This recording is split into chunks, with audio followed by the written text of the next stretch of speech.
Hi, everyone. I'd like to start by saying we did have the 420 spot. We were running late, but this is the Monday night football game of Benzinga, and Beverage has Cheers it. to that.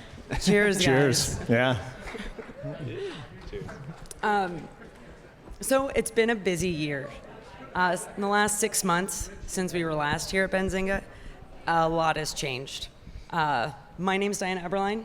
I am the chair of the Cannabis Beverage Association and the new Coalition for Federal Initiatives Coalition for Adult Beverage Alternatives. I'm also the VP of Marketing and Business Development for Source Technology, a leading water-soluble technology specifically designed for beverage. I'm joined by some of the leaders of this category, and many of whom you've sampled some of their products here today on the showroom floor. I will let them introduce themselves. Hi guys, I'm Aaron. I'm the CEO and founder of Breeze. Breeze, I think, is the largest cannabis beverage in the world now, which is a recent development, at least by revenue. So it's exciting, and I'm excited to share about it today. Hello, I'm Drea Greschel. I'm the co-founder and CEO of Better Than Booze. We have two different product lines. One's a fully sober NA line, and one is a low-dose hemp THC line. And we are distributed in multiple states, and we're excited to be here. Hi, I'm Ben Meggs, CEO and co-founder of Bayou City Hemp Company, a vertically integrated cannabis manufacturer located in Houston, Texas. We acquired a decade-old brewery about a year and a half ago to further vertically integrate the beverage side. And yeah, we're excited to be here. We've got three brands that you've probably, or at least hopefully all tried, Howdy, Beach Break, and Eighth Wonder. Brandon Harshbarger. I'm the president of Cheech and Chong Global Holdings. We control all the IP for everything under the banner of Cheech and Chong. We're in the regulated side and we're in the hemp-derived side. We've made a push into the beverages, which has been, a really great growth opportunity, obviously, for us. And we see that channeling directly into the regulated market sales as well for us. So it's doing a lot of good work in terms of normalizing and advertising the plant, which I think we want to talk about. Thank you for joining me, guys. This is going to be a great conversation.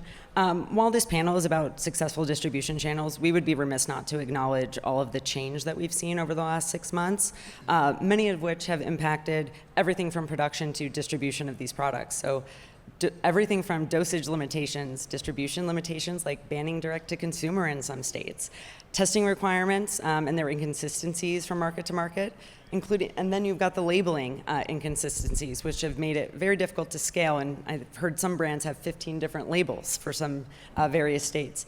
Then you have bans on intoxicating cannabinoids from hemp overall, like in general, every category, not just beverage. And then you have age restrictions, which we definitely carted at the door, if anyone's wondering. Then at the end of the year, or I should say at the end of May, we had the existential threat, which by way of the Miller Amendment, trying to make intoxicating cannabinoids from hemp illegal with the next Farm Bill, followed by an amendment through the Appropriations Committee, also trying to ban that. While we have some champions on the Hill, it often feels like an uphill battle. But the silver lining of all of this is that the right conversations are now taking place. Challenges have now presented opportunities. We have alcohol partners coming out to support THC beverage because they see it. Consumer consumption trends have changed. Partying hasn't gone down, stress and anxiety have not diminished, especially with this upcoming election. But the beverages consumers are reaching for have changed, and they're seeking alternatives. Just last week, Rebecca Maisel, chair of the National Beer Wholesaler Association, stated, "We have to take a total beverage distribution approach." Brands are now working with AB InBev and Miller Coors distributors across the country. Retailers like Total Wine & More, Specs, the largest liquor retailer in Texas, and Binny's right here in Chicagoland are carrying these products. Hemp-derived THC beverages are playing nicely in the same sandbox as alcohol, while they're also developing strategy to be the gateway for other cannabis products and supporting the dispensary channel so everybody in here wins. And then the MSOs, they have entered the chat. It's been a wild year, and there's a lot of distribution opportunity and hurdles and challenges that we're going to discuss. But in the meantime, while you're listening to us, keep calm and sip on. We will continue to grow this category and this industry as a whole. We are going to talk about THC beverage distribution, obviously. There are two main ways that we're exploring, and I think everyone is aware that direct-to-consumer is a huge opportunity. And we will talk about pros and cons to that as well. And of course, mainstream distribution, which you just heard me say, AB InBev and Miller Coors have entered this space. So we'll be sure to touch on both. But first, I wanted to, kind of kick the conversation off with, since the last time you guys were on the stage together, how have these conversations with distributors changed? Ben, do you want to give it a go? Yeah, happy to take that one first. I don't think it's any secret the market's shifting. It's really an exciting time, and in the beginning, it was very difficult. Everyone you see sitting on stage, we were kind of the first to move into this market and be able to convince these larger AB InBev and Molson Coors distributors to begin carrying this, and now it's really not so much convincing. It's how can they get in and help deliver this? How can they help change the game? How can they help? They believe in this product. They believe the consumers want it, and they know the velocities are there. So yeah, we're really excited about it. If I may. Of course. It's interesting. Not but about 24 months ago-ish, 18 to 24 months ago, I was cold calling distributors and really, knocking on all of those doors. And in just a short period of time, I'm getting the emails and I'm getting the calls now. So it really, the tides are changing. I was talking with one of the leads over there at Specs. He's been pitched by over 300 brands, which is wild because if you went into a dispensary channel and you looked at how many beverages you would typically see in a fridge, I would be thrilled sometimes to see 10. Usually there's a handful of brands and a handful of SKUs per, but when you go into a shop in Minnesota now, over 300 SKUs on the shelves, and it's just so different for those of us who've worked in beverage for this amount of time. I did want to go ahead. Yeah, I was just going to say, I think it's kind of like curious. Cannabis is not the only industry that's struggling. Alcohol is too, and their sales are going down dramatically. I think it was 43% of Americans said in 2024 that they were cutting back or cutting out alcohol. So you have this drop, this rapid and immediate drop of alcohol sales, and it affects the distributors first, not even the brands. So it's the distributors, and so they're employing tons of people, and they have these big businesses and these big infrastructures, and they're desperate for growth. And there's not that many growing categories, and the ones that is these cannabis beverages or hemp beverages, as well as functional beverages and some of the non-alcoholic space as well. And so I think at the beginning it was a little fear-driven that they didn't know if, what is this? How do we regulate it? But, it's feeling is kind of understanding with these products. It's like people start consuming these and they realize, hey, this is not really like an edible. This is not really like smoking. This is comparable in many ways to alcohol due to the nanoemulsion and the fast-acting aspect of it and the short-lasting aspect of it. So it's really, the tides have shifted, and I think that the majority of alcohol sees cannabis beverage and hemp beverage as one of the biggest, if not the biggest, prospect for the future of the alcohol industry. Yeah, it's definitely an opportunity that they've identified. Kind of throwing this one out there for you. Are you getting pushback still from distributors who are, concerned about how marketing against alcohol? I mean, there's some negative marketing out there where we're calling the baby ugly. Yeah. And have you gotten pushback in terms of carrying that product? Yeah, I pissed off Anheuser-Busch a little bit. We kind of, so Breeze does a lot of advertising and marketing. One of our core channels is direct-to-consumer. And we promote the benefits of our product over alcohol quite a bit. And we pissed off some people in just being a little too anti-alcohol. And I think we were probably a little bit too anti-alcohol. The thing is, it's like, there's a reason people want alternatives to alcohol, and alcohol is aware of that as well. And it really kind of, I think our position as the hemp industry, even I'd say, is like, it's not really like any of us are anti-alcohol. We're anti-alcohol abuse, and thankfully alcohol is also anti-alcohol abuse. So it's coming up with a unique way that allows them and us to coexist and to create products that allow people to feel good and to do so in generative ways. And alcohol has done so much for society that has been good as well. And so it's cool to kind of have them evolve while we evolve as well. I mean, come on. My brand's name is Better Than Booze, okay? That question was for you. So no one is more of an offender here That's right. than me and my brand. Well done. And I have had the door shut in my face due to that fact early on. But again, with the traction that we have gained in the market, the distributors are kind of going, okay, maybe that's speaking to the consumer in some manner. And to Aaron's point, we certainly are not necessarily anti-alcohol, and we really do try to position ourselves as a friendly alliance, although maybe a little better for you in some ways. I'll add that I think this is the first time, maybe ever, that the consumer has had a real choice on the shelf beside alcohol. And I think the consumer's speaking. Well, I mean, this conference is a great example of it's not an either or. The lobby bar does very well during these shows, so I don't think anyone here is necessarily anti-alcohol. We own a brewery. We did a vodka, Judge's Water. Well, it's kind of also weird that society has been centered around one drug for such a long time. You know what I mean? Or maybe three, right? Coffee, nicotine, coffee in the morning to get you up, nicotine to the day, and alcohol to put you to sleep. It's like our whole society is crafted around this one drug. And I think people are waking up to the reality is like maybe there's alternative compounds out there that can be generative and just as fun, and maybe we should explore those. And so I think we're all ready for evolution on this front. So the distributors are obviously on board. They're coming on board. They're comfortable with it as a product They're category. leaning in. They're in. Have the regulatory clarity that's been created in some markets made it easier for them to enter as well? And what do you think are the main components of those regulatory guidelines putting in place that make them feel more comfortable to move these products? That's probably one of the more interesting things, right? Because you've had states that have proactive consent. Minnesota created a model. Everybody could enter. Everybody felt comfortable. Mm-hmm. Other markets like California created a policy that everybody followed, and all of a sudden they decided that policy wasn't good enough. So the state decided to pursue a bill. That bill didn't get the type of horsepower it needed. It was defeated in a committee, and they decided to come out after that and just ban the hemp-derived category as a whole. But then you've got markets like Illinois where, we've moved in with great retailers like Benny's. We've actually worked with the local Beer Wholesalers Association. Mm-hmm. We're talking with the entire regulated market. You work with GTI. Everybody here is starting to understand the framework of like hemp and regulated marijuana can work together and feed each other. It's an actual flywheel. And the clarity on the regulations is so important because, of course, it brings a level, dare I say the word stability, that might be lobbed out there in the future, but it certainly, with the clarity, brings a level of comfort to the distributors and to the retailers.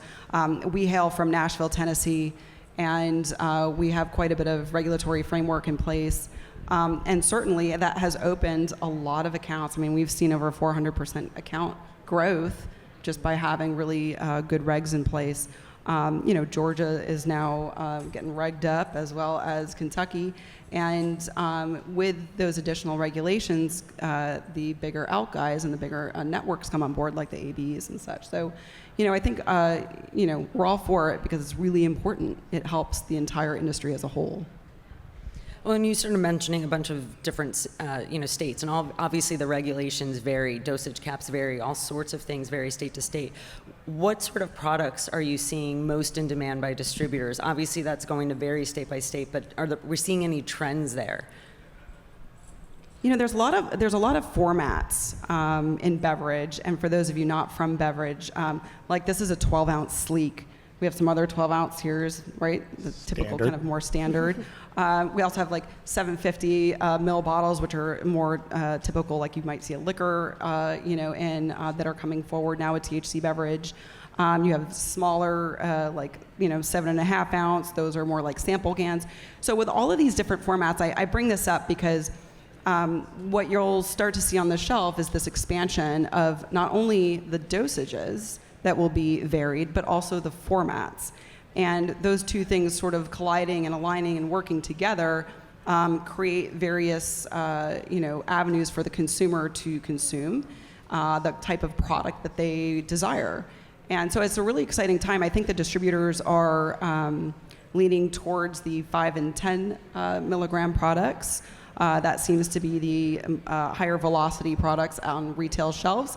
But there are, Better Than Booze in particular has a 2 milligram, and we've got great traction, and we really do see a lot of business there as well, because I think it opens the opportunity for those that are curious about the category, or those maybe that I personally am a lightweight alcohol and THC. So for me, the 2 milligram is perfect. That's what I prefer. And it also allows people to have multiple servings, maybe in one session at like a music venue or a restaurant. So it makes it more of a social beverage too. I think that's important. The hemp market has actually created a low-dose market. Exactly. Regulated market never did that. And the low-dose products didn't sell in the dispensary channel. They took up a lot of space. They were low margin, and that wasn't where our target consumer was going. So as a result, I always joke that the dispensaries would hand deliver the low-dose products to Total Wine for us because it's a hassle for them. The high-dose products sell very well. I'm hoping that when we start really seeing some data from this category, we'll see a trend of the cannabis, regulated space, adult rec space growing alongside the hemp beverage space growing. Yeah, I mean, talk about high profile. We have our 2 milligram beverage at the Grand Ole Opry in the Ryman Auditorium. These are like namesake historical locations that are massive tourist hubs. I mean, there's no better exposure to a THC product in a mass market than the Grand Ole Opry. And that took a low dose beverage to get in there to open the space. And that's a market with a hemp program, but not a marijuana program. So really interesting to see them adopt that. And I'll just add that I think the liquor stores, they're going to want the 5s and the 10s. I think if grocery comes in when they come in a big way, I think that's where you're going to see the even lower dose format, the micro dose, the 2.5s, the 2s. A lot of soccer moms out there, which and it's very sessionable that way. I think also another format that we do, Total Wine and Specs just picked it up, but draft, we sell kegs, and I think that's really pushing the market and getting the on-premise market rolling. Yeah, I think it's really curious. Like the reality is that the majority of people buying any of our products are not like heavy cannabis users today. Like of Breeze, of our tens of thousands, hundreds of thousands of customers, I'd say 80%, maybe more, don't use cannabis in any regular form whatsoever, at least until they started using Breeze, and now they maybe do. And now they're going and they're being kind of curious, maybe is the word. They'll try a product like this, they'll realize it's not this scary dragon that they thought it was, and then they're really curious about cannabis on a broader scale. And that's exciting for all of us, because it just, like when we're talking about like destigmatizing cannabis and THC, I really do not think there is anyone in cannabis doing more to destigmatize this plant than the hemp industry right now. Is beverage the gateway? It positively is. The thing is, like, we're so familiar with this as a form factor. It's like we've been doing this for thousands of years. Like, everyone's already familiar with alcohol. There's something just not that intimidating about beverage. Even like a 5 milligram drink, I can just have a few sips of it if I want and kind of feel it out. And the fact that it's fast acting, I don't have to wait 30 minutes or 60 minutes, or if I don't have to smoke and create odor, regardless of how much you love cannabis or not, the reality is that this is just a very convenient, clean, and easy way to get people to try it. And that changes the world, and it does it really quickly. And that's, like, you were asking about, what's changed from our last panel last year. I think the world has changed, like, dramatically. I mean, there's a lot of people drinking these beverages now, and I can feel the stigma just, like, evaporating in real time. And since you just touched on that, what is the feeling around, having mushrooms combined with THC or other, intoxicants? Like, I still mentally can't wrap my head around calling caffeine an intoxicant, but sure. But the idea of those being put together, and what do we need to understand to make people feel comfortable, or people already comfortable? Are distributors comfortable with it?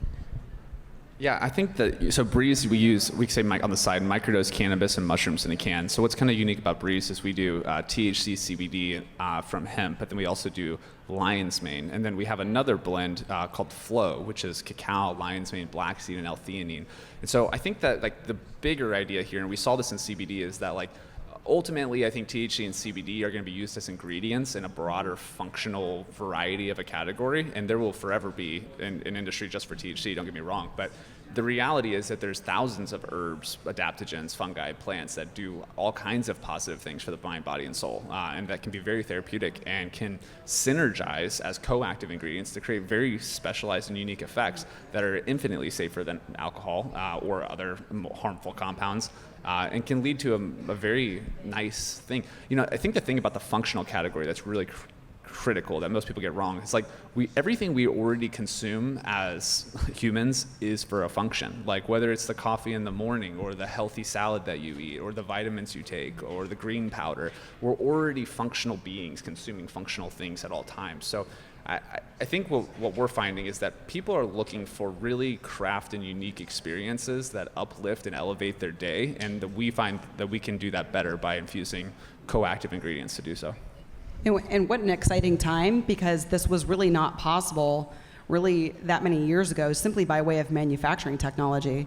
And so now we have a lot of tech available that allows us to put this into a format that is mass consumable, which is really what's opening this market in such an exciting time. Yeah. It's incredibly approachable, right? I think that's the key difference. And if you want to keep the stigma there, you give somebody a can with 100 milligrams in it. The way to add consumers to this market is starting with low dose. You want a good experience. It's ceremonial. We had a cheers for a reason. I also think that like a lot of people are kind of intimidated by the hemp industry. It's like, oh, aren't these guys just taking over the market share, and aren't they eating our lunch? And like, I really don't think that's the case at all. Like, I think that the majority of our customers weren't going to the dispensary in the first place, and now maybe they are. And this is the mainstream channels that we've all wanted for a very long time, and it's finally accessible. And we are at the first inning of a very long game. We always said we wanted the low-dose beverages alongside seltzers, Bud Light, because that's where our target consumer was. Do you think we will see, we were obviously seeing dosage caps in a lot of markets with their new regs. Do you think we'll continue to see that trend grow? And do you think that's good for supporting the hemp and marijuana, categories? Yeah, I think there's going to be two markets. You're going to have a low-dose market, which is going to sit on mainstream shelves, and we're going to drive consumers to the dispensaries, for the higher dose. Yeah, and I feel like, right now the conversation is hemp versus cannabis. It's really a dosage conversation here, and I think we're all agnostic to the source of the THC. If we had the ability to get access to this retail and these distribution channels using THC from cannabis, it would be easier. Exactly. Like, extracting THC from hemp is definitely not the most efficient way to get THC. Like, we can do it, and we will do it, but there is better ways to do it. And I think that the dosage thing is probably the answer. The question is, like, what does constitute low dose, and, like, where is that line? I think that's debatable, and it's a conversation we should be having together. There was a panel, I think earlier today, it was like hemp versus marijuana. This is the wrong attitude, guys. Like, fundamentally, this should be hemp and marijuana. Like, it's one plant under cannabis. How are we going to collaborate? Like, it's our decisions to make. The regulators are waiting for us to tell them what we want to do. So if we don't determine and we continue to fight, then it's just going to be this animostic nonsense that just further perpetuates this broken industry. Like, we have the opportunity to fix it. We're getting everything we want, maybe in different sectors of the industry. So there's now this opportunity to unify and create a mutual path forward. That's exciting, and that's real access to the plant for the first time in human history. And when you're educating regulators on this category, and you're talking about things like, for example, I use all the time, you can look at the stats from the regulated market. 10 milligrams and under wasn't selling there. And you're seeing that growth. We were able to prove this case study of these beverages being successful. How many times I know from being in the beverage space for almost 10 years, they would say, like, no one wants this product. Right. Like, when are you guys going to give up? And I'm like, well, I want this product, but I know most of my friends don't want to go to a dispensary. That wasn't the experience they wanted because they were intimidated. They didn't consume other ways. So this allows for us to create that gateway. But also, we get to educate alcohol now. They're getting involved in this space. The distributors are getting in this space. These are huge allies to help us move this category across the table.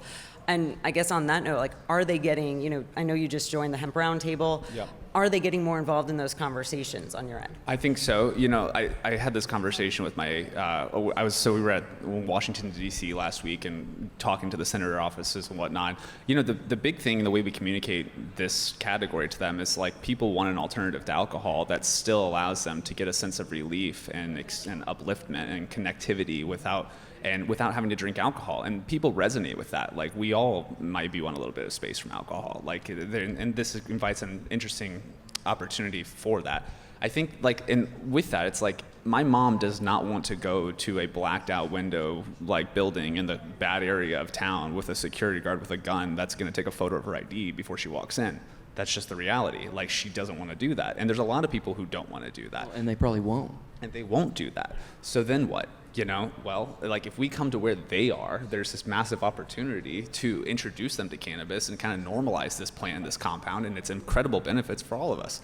Like, that's the path. And, like, so I think that the alcohol alternative route there's a way we got to coexist with alcohol in that path, but if we do, it is a very clear and easy to understand path. I do want to clarify, we do know that there are dispensaries in nice areas that are really beautiful Excuse too.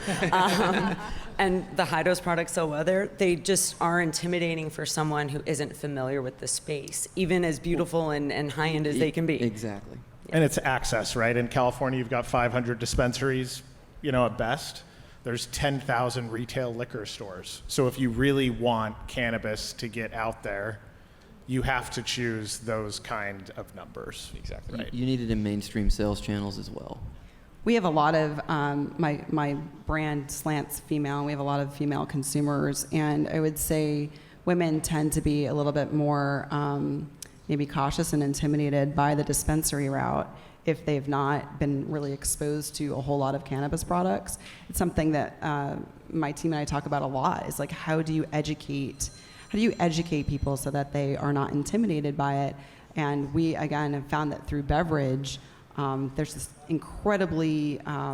there's incredible ability to find a middle ground of acceptance and trial.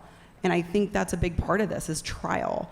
And if I walk outside my office door on any given day and I ask 10 people, did you know that you could buy a THC beverage in the local liquor store? And they're like, what? The fuck?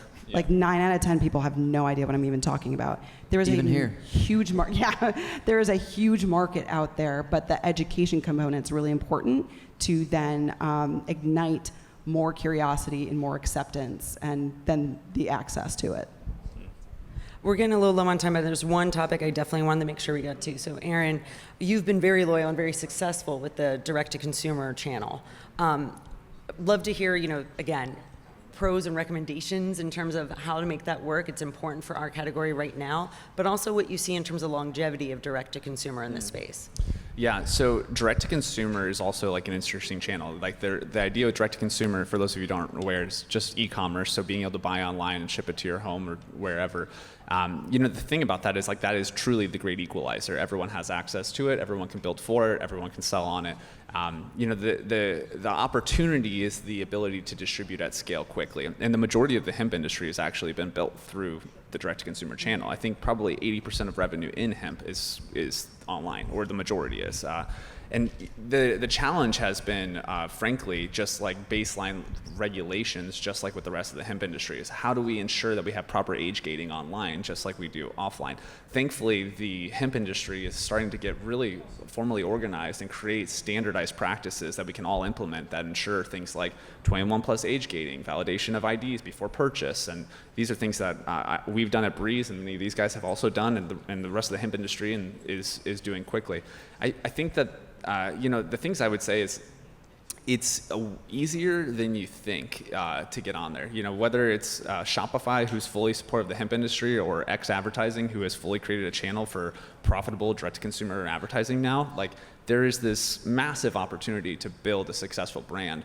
And the barrier to entry is fairly low, especially compared to the regulated space. So I think that, and something else I think is kind of curious here is, I think of the top 5 brands leading the hemp beverage space now, all of them are somewhere between 40 and 60% of their revenue is D2C.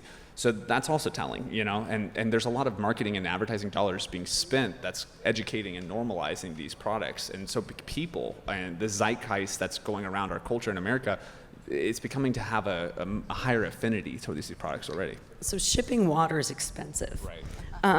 It's expensive to do direct-to-consumer, sign it, delivery, all of that. And obviously right now we don't have access to Southern Glaciers and those big distribution companies. You have GoPuff. We do have GoPuff, we got DoorDash. But when we do have access, when we have the success of getting this pushed through and we have low-dose products being moved through mainstream distribution channels, do you think those numbers will still be that high in terms of 40 to 60% for direct-to-consumer? That's a great question. I think that direct-to-consumer is a great way to break into the industry quickly and to emerge fast. I think ultimately, like what we've seen in beverage, and it's time-tested, is big scale in beverage comes through retail distribution. That's where it's at. That being said, Kroger. We're at the first wave of e-commerce.